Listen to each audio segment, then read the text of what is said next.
your mic and camera on. After you have spoken, please ensure that you lower your hand and put your mic and camera off. Your device should be positioned so that your image is clear to the other participants, and please speak clearly and concisely directly at the camera. When calling for agreement of the recommendations at each item, a no show of raised hands will be taken as an indication of the committee's approval. In regard to declarations of interest, members are reminded of the protocol. You must leave the meeting by ending the call, which will be confirmed by the moderator to the chair, and following consideration of the item, you will be invited back into the meeting by the moderator. Please ensure you are available to accept the invite to rejoin. Now, there are a number of key service areas within the remit of this committee, and I would like to run through these before we get down to the main business of the meeting. And starting off with waste services. A key service priority will be the 3 weekly collections rollout delayed by COVID-19. Rollout is now anticipated for April and will move north from Barvas, followed by the west side routes and subsequently the Broad Bay area. Governance for the Recycling Improvement Fund has been issued, but applications for expressions of interest and guidance are still to be made available. Funding should be available to improve recycling and collection efficiencies, and there is expected to be an opportunity to bid for funding. Savings targets for waste management require new services to be rolled out and for householders to engage to ensure behavioural change. Increased capture of food waste will have a major contribution to reducing the Comhairle's disposal costs and will also reduce carbon emissions. Working to ensure the required behaviour change will be a key priority. In terms of bus services, the Euston Barra School Transport contract will be tendered in March 2021, and opportunities will be given to bidding operators to provide services that optimise school travel and minimise costs. The review of community transport and evening bus services will be a priority in 2021-22. COVID-19 has impacted on the need to travel, and it is difficult to forecast what community transport needs will be going forward. In relation to garage services, the findings of the options appraisal for the replacement garage vans has indicated that the most cost-effective model is to use a local authority framework, and a fleet procurement and maintenance policy for all Comhairle vehicles will be developed. Ensuring operational and financial efficiency in this area will be a priority in 2021-22. Now, moving on to winter maintenance. The annual budget is frequently overspent in operating to the current policy. Savings of 250k were proposed. However, the Comhairle has agreed to maintain the current service standards into the next contract period and explore delivery options that may not necessarily achieve the savings target but limit the annual overspends. There are frequent requests to do more gritting. However, these can only be considered if applied consistently across the roads network and with a full appreciation of the financial, contractual and operational impacts. The Comhairle operates a winter maintenance service that is comparable to other local authorities and in most cases covers a greater percentage of the network in a shorter timescale. Roads maintenance. Both capital and revenue budgets have been significantly reduced over recent years. Infrastructure is being maintained within current resources. However, there is a continuing deterioration in condition, which is recommended to be addressed by provision in the next capital investment programme. Meantime, any significant infrastructure failure would have to be met from contingencies or additional fundings. In relation to property, savings targets are dependent on the opportunities for rationalisation, disposal or sharing with partner organisations. Opportunities for property sharing have increased due to the increase in remote working. However, COVID restrictions are delaying implementation. Although the Comhairle has invested in new schools and care facilities recently, much of the property estate is ageing and requiring investment. The repairs and maintenance budget only allows for statutory and emergency repairs. Whilst there are numerous demands for further improvement works, it is recommended that provision is made in the next capital investment programme for property enhancements. Energy savings reductions will require investment, and it is recommended that funding options are explored to meet government aspirations for carbon emission reductions. Marine services. Master planning exercise is required to target future investment in ageing infrastructure. Some facilities are well used and will require investment to maintain economic growth, whereas other facilities are underutilised and may be deflecting investment and revenue away from where it could make more of a difference. Move on to strategic issues now. And the key strategic transport issues are as follows. The National Transport Strategy, that's NTS2, sets the vision for the country's transport system over the next 20 years. At the heart of the strategy is the recognition that we need to deliver a step change in behaviour and provision of attractive, affordable, accessible and sustainable travel options. The actions to take forward the new National Transport Strategy are outlined in the delivery plan published in December 2020. As well as outlining the role of STPR2, it also highlights other parallel work streams that will deliver on the NTS2 vision and outcomes. This includes the Islands Connectivity Plan, which will succeed the Scottish Ferries Plan 2013-2022. The Ferries Plan is to be updated in the form of an Island Connectivity Plan following completion of the STPR2. This will take a broader and more holistic approach to islands travel, looking not just at ferries but also the interaction between different modes of transport, these being air, sea, bus, etc. The Outer Hebrides Local Transport Strategy, results of public consultation and further consultation with Hightrans and Transport Scotland have been incorporated into what is now the final version, which will be published online shortly. The STPR2 update and Phase 1 recommendations is currently out to an 8-week consultation, and a call and response will be considered at the March series. The sifting out process by common consensus among Highlands and Islands stakeholders does not have good outcomes for islands, and further consultation to Hightrans Regional Transport Group will inform the Corless response.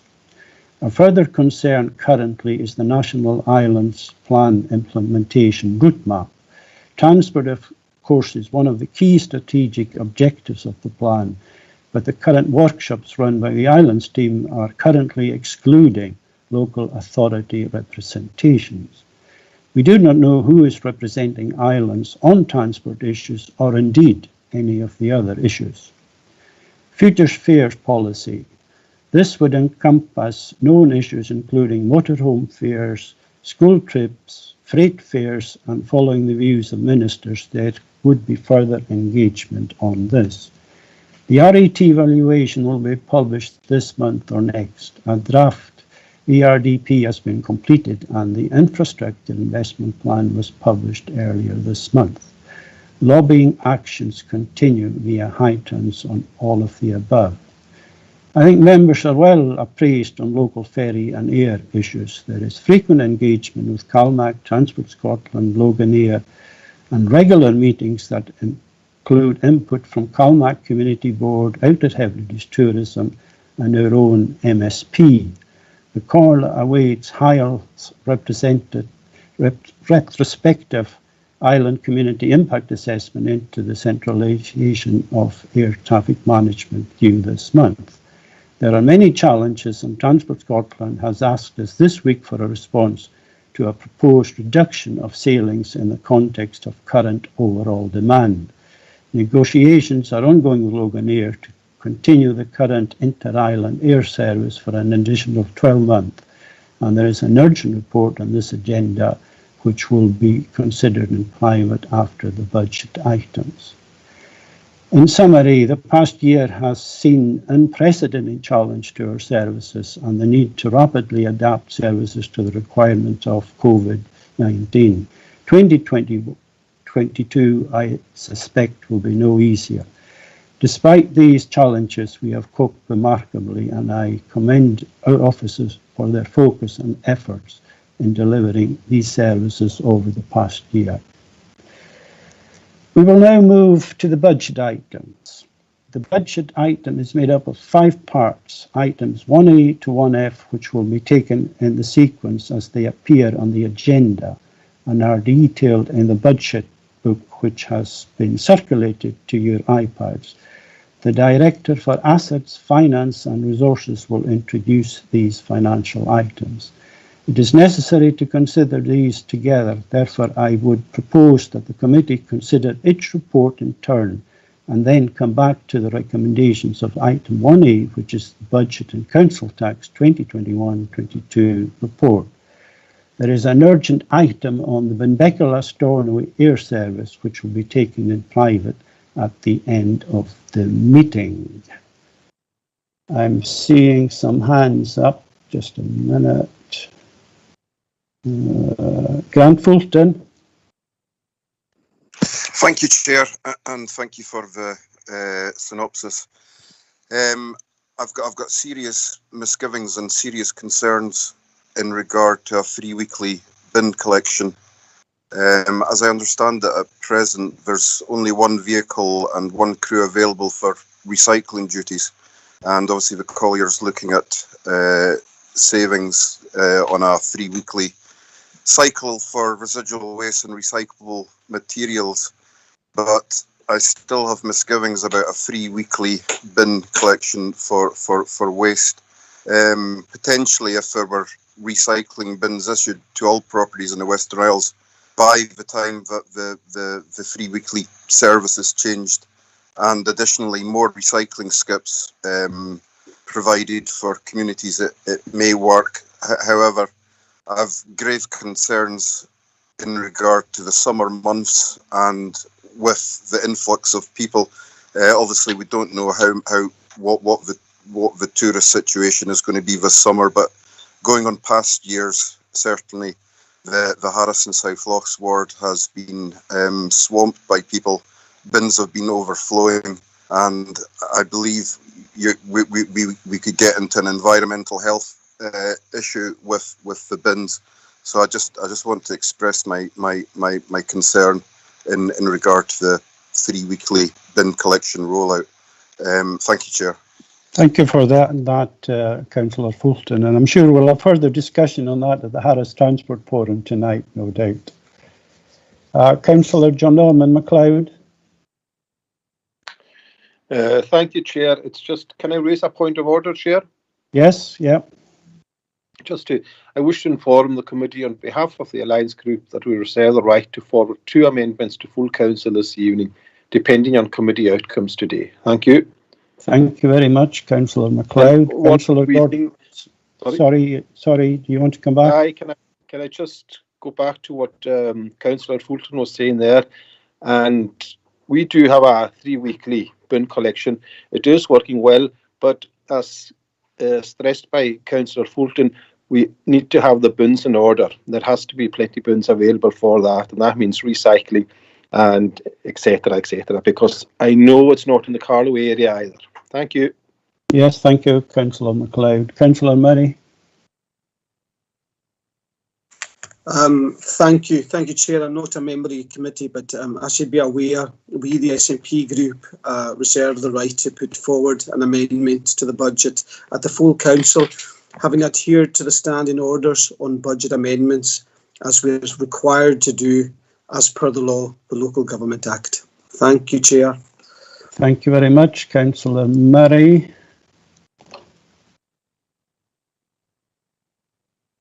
Councillor Fulton, is that a legacy hand? Apologies, Chair. I'll take that down. Okay, thank you.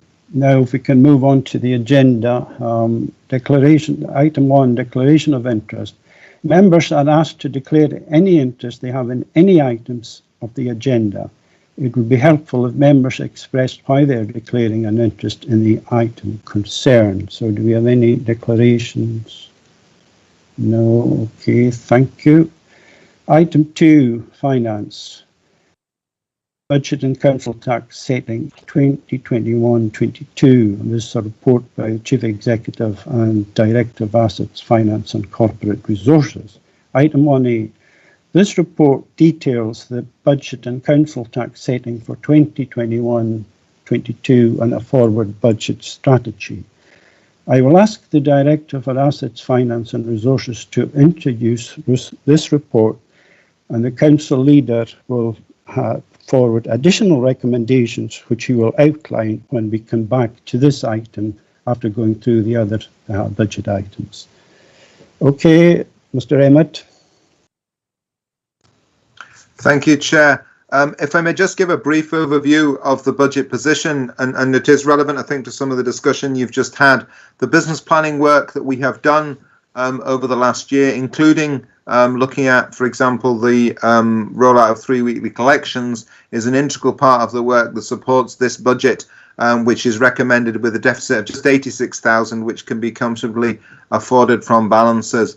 Our maintenance of balances has been important over recent years, particularly to help us absorb the shocks of COVID, which we have managed very well, but also the ongoing risk associated with winter maintenance, which, as we all know, fluctuates significantly from year to year, with a forecast outturn this year of something in the region of £600,000 or £700,000 over budget, and more on which in the revenue monitoring report, which will be considered by Policy and Resources later today.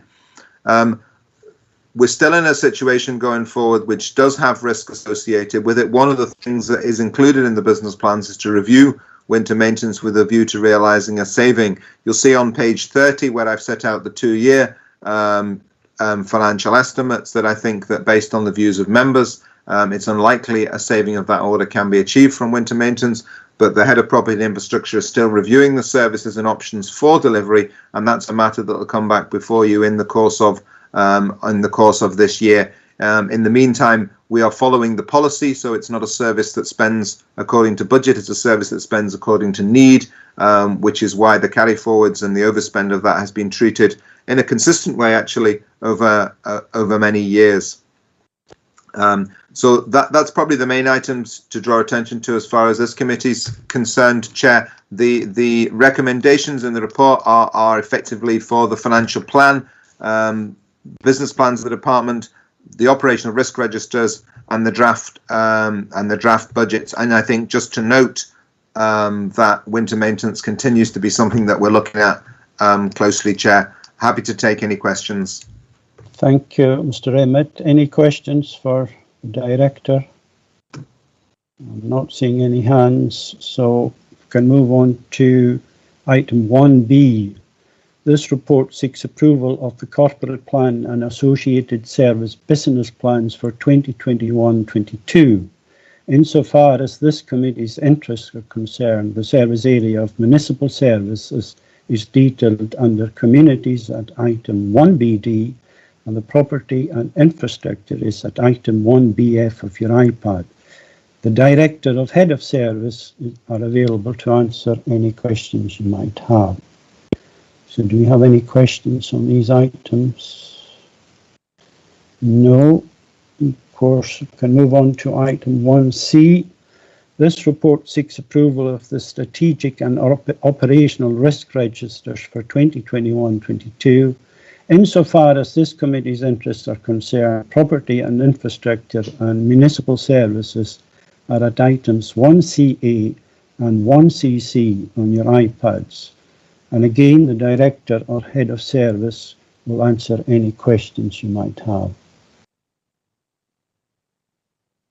I'm not seeing any questions. Move on to item 1D. Approval is sought of the draft budget book 2020-2021. Insofar as this committee is concerned, please refer to item 1D, pages 2 to 12, and pages 17 to 24 of the document on your iPads. The Director for Assets, Finance and Resources and the Director for Communities are available to answer any questions. Do we have any questions? No. Item 1F. Insofar as this committee's interests are concerned, approval is sought of the level of fees and charges for piers and harbours for 2021-22. The Director for Assets, Finance and Resources and Kenneth Morris and Harbour Master are available to answer any questions. Any questions? No. Okay, having considered these items, can we go back to the main report at item 1A? And do you want to come in at this point, Council Leader? Yes, thank you, Chair. I'll come in now with suggestions of some additional recommendations. As I outlined at yesterday's budget seminar, there's been several amendments suggested regarding the budget setting today at the Council. And, you know, the setting of the revenue budget has evolved over a number of months, and the proposed amendments are, I feel, more appropriately dealt with in committee, and they'll get more traction there, and people can get cracking with looking at them, rather than at the budget setting stage. So I do not want to avoid these, so I want to reflect the issues raised by members in these amendments, and so I'm proposing additional recommendations for the committees so that they can immediately become part of the remit of the committee from today and part of the budget process. I believe, as I said earlier, this is the most effective and quickest way to get action and progress on the subject raised by our members in the amendments. So in respect of the T&I committee, I have 5 proposed additional recommendations which reflect the wishes of members as outlined in their proposed amendments. The first one is that whilst undertaking the policy of review and rationalisation of council buildings, the option of relocating Eastcall to the council buildings be investigated and included in the report back to T&I committee. Secondly, a report on the condition of the Stornoway abattoir and any associated maintenance costs be brought back to committee in June. Thirdly, once we have details of any potential contribution to the Bernera Bridge from recently announced government funds, we don't know exact amounts at the minute, we allocate any surplus balances to roads, bridges and causeways.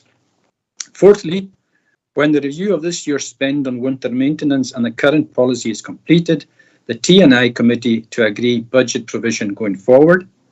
And lastly, the T&I committee requests a report in March regarding the impacts, costs and benefits of reinstating the concessionary fares in the Sounds of Barra and Harris.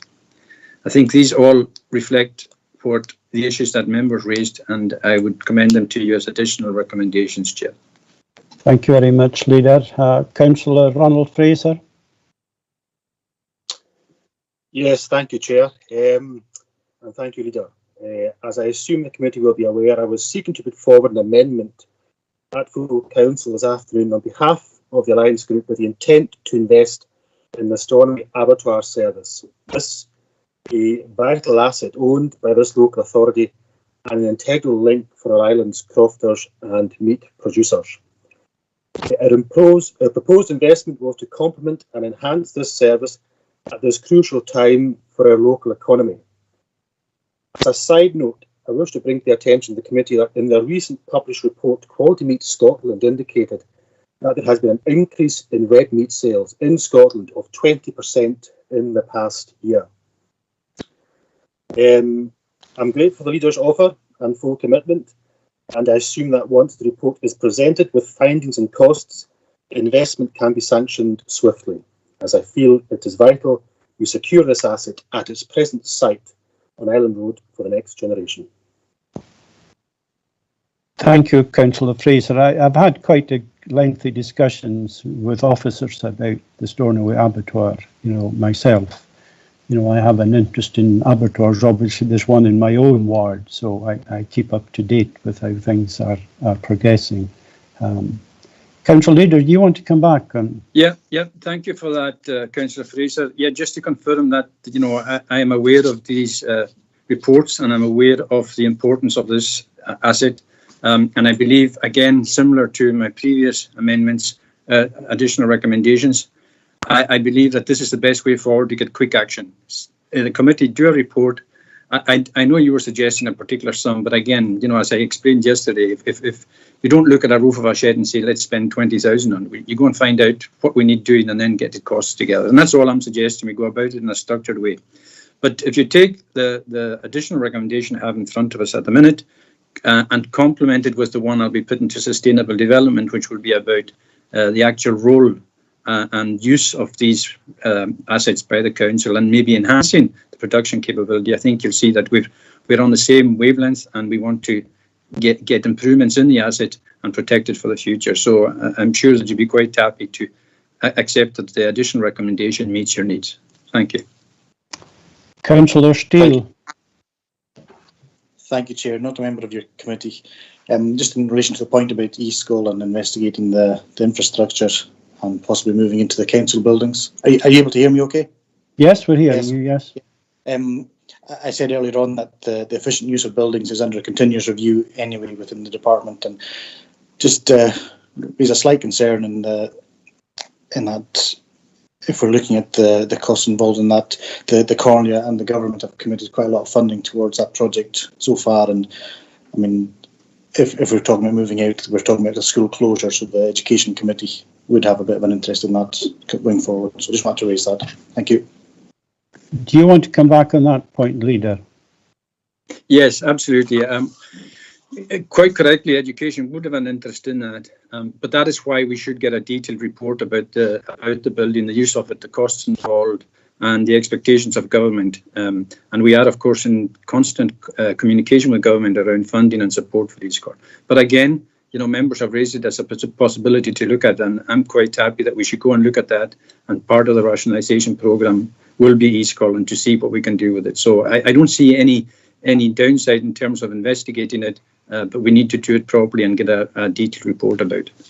Thank you. Okay, thank you, Leader. Before I call on Councillor Manford, I see you've got your hand up, Derek. Am I getting a row for something? No, it's the Chief Executive would like to come in. Okay, Chief Executive. The Leader has made the points I was going to make, Chair, so that's good. Okay. That's good. Councillor Manford. Thank you, Chair. Can you hear me? Yes, I'm hearing you, Donald. I'm Yes. not putting the audio on. I hope you'll understand. It'll interfere with the No, you're quite clear. You're quite clear. Connectivity. Okay. Thank you for the opportunity. The budget setting. Once a year, this is it. It is the first and only chance this afternoon where all 31 elected members are open to have a decision at a single committee on where all of the funding can be considered and directed, all of the finances of the council. That's what this is about. I'm very pleased. I'm very pleased that the amendments coming in from the various groups and individuals is spurring new ways of looking at things where members are expressing concern. It's sad that it has to be at a budget setting, that concern has to be genuinely recognised.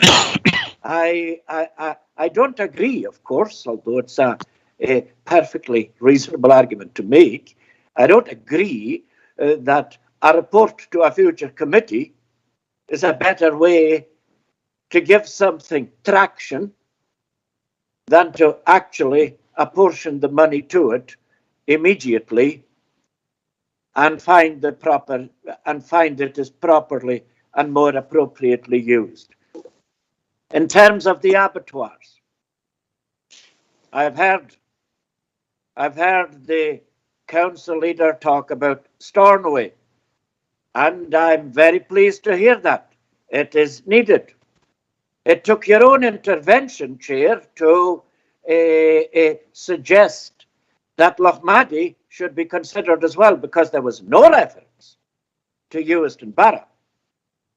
You, of course, referred to Stornoway, which the council leader it gave you some form of understanding. I'm not sure exactly what it is, but there's no reference at all, none, to the fact there is a third abattoir in Barra. is that just not for consideration in this all-embracing discussion? Thank you. Okay, thank you. Does anybody want to respond to Councillor Manford in relation to the Barra abattoir? Yes, I'll happily respond. Obviously, I disagree with Councillor Manford in terms of the effectiveness of putting things through committee and getting proper costings and taking informed decisions. But just his comments on the Stornoway one, if he has read the amendments, I am responding to the amendments, as I said, and the actual amendment from the Alliance Group just refers to maintenance of the Stornoway abattoir. And that is why we're talking about it here at TNI.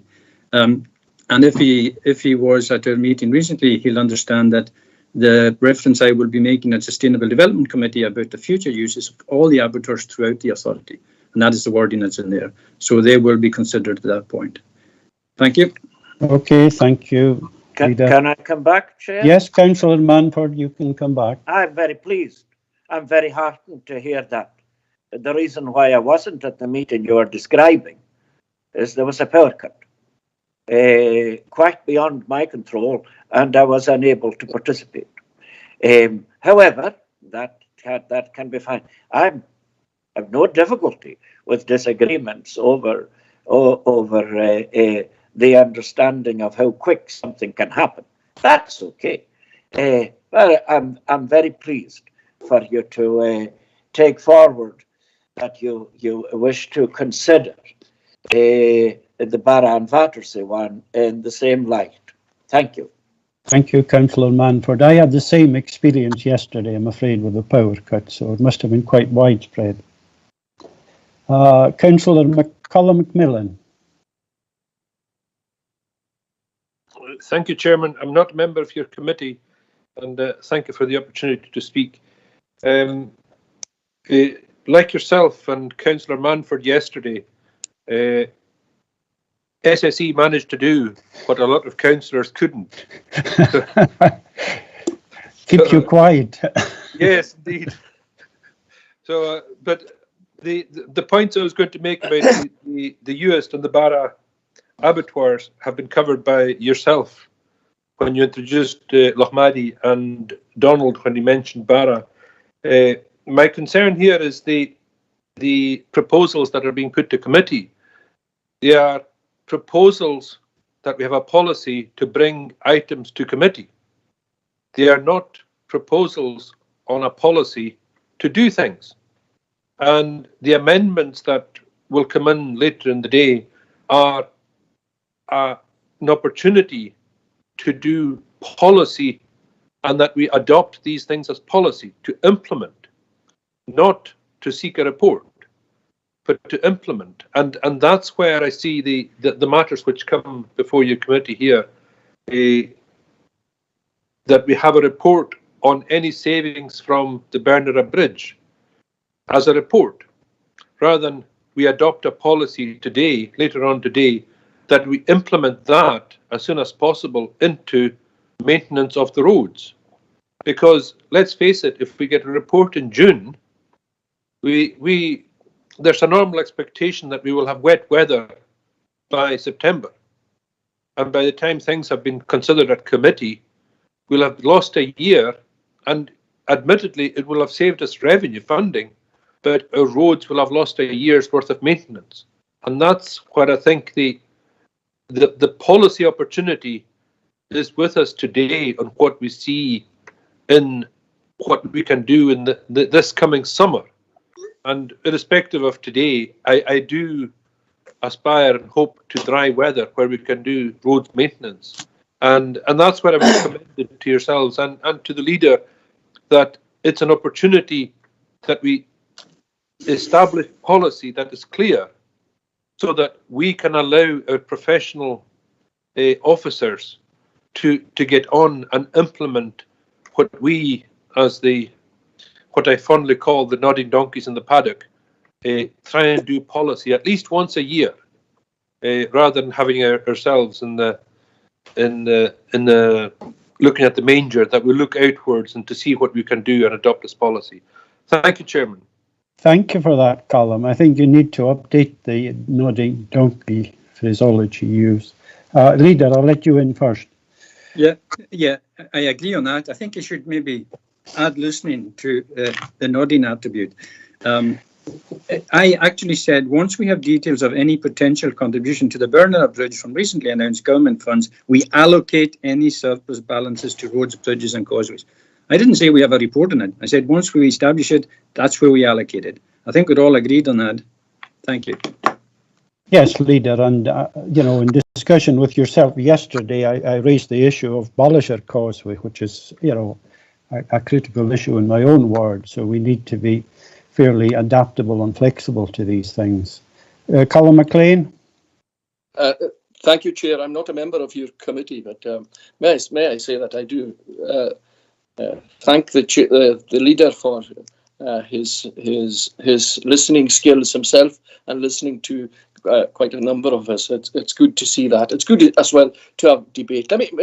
Before I forget, let me thank as well Robert Emmett for listening so much to us as well. We've been in contact with Robert over the past 2 weeks, and he's been exemplary, considering that he's only got a day or two left. I wish him all the best in Dundee, a fair city that he's going to. Let me, first of all, 2 things about it. The amendment about eSchool relocating. Let me say to the Chair, Paul, that it is not a closure, a school closure. We have to be very clear that emotive terms like a school closure is taken in. It's a relocation. And the Alliance Group believe that it is an enhancing of the provision by relocating them to Sandwich Road, where there will be sufficient space and sufficient technology, hopefully, with the new chamber here, with the technology that's been promised there and the new technologies in there. It's an example of utilising buildings to their premium. So that's the first thing. The second thing is the amendment on the abattoir. I'm glad to see that this has come out as a forefront, and hopefully it will be taken. And I take what the leader is saying, that taking it through committee will afford more expediency, more effectiveness to this, so that it'll be on top of the agenda, because I do believe it needs work put into it. I don't think it needs a lot of work. I don't think it needs this to go on till June. I think a paper could quite easily come in March and work on it from there. I think that would afford more expediency in this. But anyway, there is no hurry, because it's not opening. The Stornoway one isn't opening till August. I'm not sure when the Barra one is opening, or the Uist one. I don't know when the opening times is, but I would say that is crucial, absolutely crucial to the keeping of people in our islands and for the good of crofting. And I think it's good that we've got this amendment in. But I would say these 2 things, that we actually look at the expediency of the abattoirs and make sure that we're not equating, we're not using emotive terms in closures rather than relocation of the eSchool, because most of us who have seen the eSchool provision are only absolutely amazed at what is being produced, and we would only like to see its continuity as an establishment. So these are the 2 points I would like to raise. Thanks, Chair, for letting me in. Well, thank you very much, Councillor McLean. I have to admit, my first reaction when I saw the amendment about moving it was maybe the Francis Street would make a good location for the museum store, which is badly in need of upgrading as well. So I put that idea forward at the time. In terms of Maddie's Slaughterhouse, it's usually in August. It opens as well, Councillor McLean. Is that you, Chief Executive, who was wanting to come in, or is it Derek? Chair, no, the convener is wanting in, but just before the convener comes in, can I just clarify for members that Stornoway Abattoir, as part of the coals infrastructure, falls within the remit of TNI committee, but the Lochmaddy and Barra abattoirs are delivered through the provision of abattoir services, and that is a matter for Sustainable Development Committee. Okay, point taken. I've got Councillor John Norman MacLeod before the convener. Sorry, the convener was wanting in, Chair. Well, on my list here, John Norman was first, so. Thank you, Chair. It's not very often I'm put before the conveners, but anyway, that's good. Just a wee comment following on from what Councillor Fraser and Councillor Colin McLean In fact, Callum has said most of what I was going to say. But just want to say I don't see why we couldn't have a report up for the March series on the abattoir, because there's not a huge deal of it. I'm a regular user of the abattoir, and I have spoken to the staff on numerous occasions, and they do have work that needs to do that they've suggested. So just hopefully just to get it up for the March series of meetings. That's all I was just going to ask for. Okay, thank you. Leader, do you want to comment? Yeah, I'm quite happy to change. I've said brought back to committee in June. Let's make it aspirational. Let's go for March. I should imagine that we're aware of what the issues are in terms of the maintenance issues anyway, if we're keeping a proper asset register. So I'm quite happy to that my additional recommendation uses the words in March, and that's what we'll aspire to. Okay? Okay, thank you. Thank you. Convener, I'll let you in now. Thank you very much, Chair. That's very gracious of you. Just in relation to the comments made earlier about the amendment on the Burner Bridge, the reality of that situation right now is that there is something like an 800,000 gap currently in the funding that's required for the bridge, and I think that's something that people should bear in mind when they start looking for an opportunity to take. I don't think the people in Burner will be happy if we only put the bridge halfway and the money is then invested into surface dressing on roads. They've been very patient over the last 6 months or so and have had significant hardship in terms of the weight restriction on the bridge. So, I mean, that's something that I'll certainly be picking up on later on. Thank you, Chair. Okay, thank you, Convener. Do you want to come in, Mr. Emmett? Thank you, Chair. Just very briefly, I think in terms of timescales, the agenda deadline for March isn't actually very far away. And if we want a useful report back from Callum Mackenzie's team on the condition and the works, then I think it's probably unrealistic to think we'll get something for March. Don't want to be unhelpful, but I think if you're wanting something comprehensive, it's going to take a little bit longer. That was really very unhelpful, Mr. Emmett. Councillor Macmillan, Callum. Thank you, Chairman. I was just going to reassure the leader that I'm told that I've got the second biggest pair of ears in the Comhairle, and that I do actually use them to good order. Thank you. Okay, thank you for that comment, Councillor McNeill. Councillor McNeill. Thank you, Chair. I'm pleased to hear that the causeways are back on the agenda, top of the agenda, and the Burner Bridge has been dealt with so efficiently, and the Belisher issues are being raised. I continue to say that we have to look at all the causeways, and let us not forget the one that was on top of the causeway list, the South Ford Causeway, which seems to have been put into the long grass again. So, thank you, Chair. Thank you very much, Councillor McNeill. I was searching back through documentation, I think, over the last few days in reference the last piece of work done on causeways and bridges, which was done by SNH in the year 2000. So clearly there's a bit of work to be done about this because of rising sea levels. We're hearing a lot said about the effect of causeways on coastal erosion and so on. So there's clearly a bit of work that needs to be done around all these issues going forward. Do we have any more? Are these legacy hands? I'm seeing Councillor McNeill, Councillor Macmillan and Councillor Manford with their hands up. I apologise. Well, seeing there's no more questions as far as I can see, and to conclude, the budget items are on purpose of recording the minute with reference to items 1B, C, D, E and F. Can I now confirm, insofar as the committee's interests are concerned, approval of item 1A budget and council tax setting 2021-22 together with the recommendations proposed by the leader I'm not quite sure about the June-March issue. The Director of Finance put a dab squid on that one, so... Chair, if I may, I mean, I would, if the leader's happy, just as soon as possible, but no later than June. I mean, I just think it's trying to be realistic about what can come forward.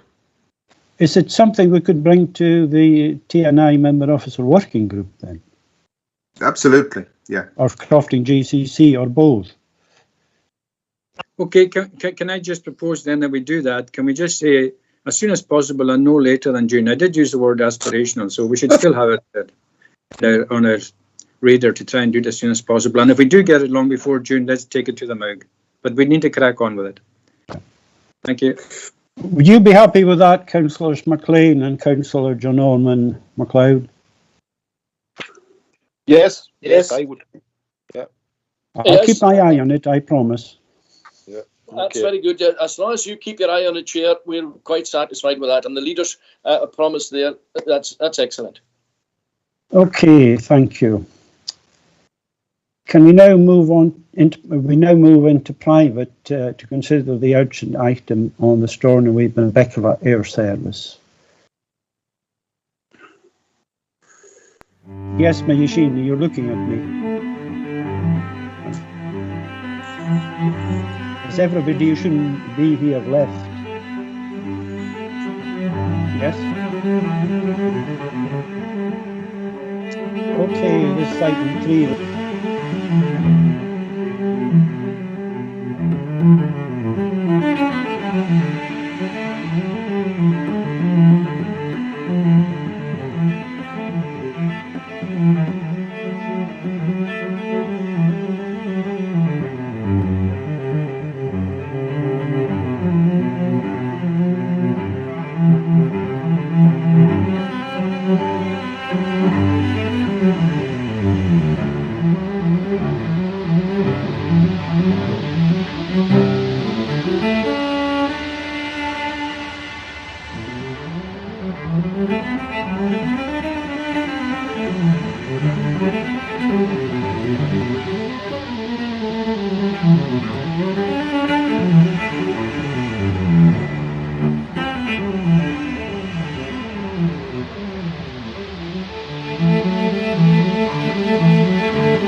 Thank you.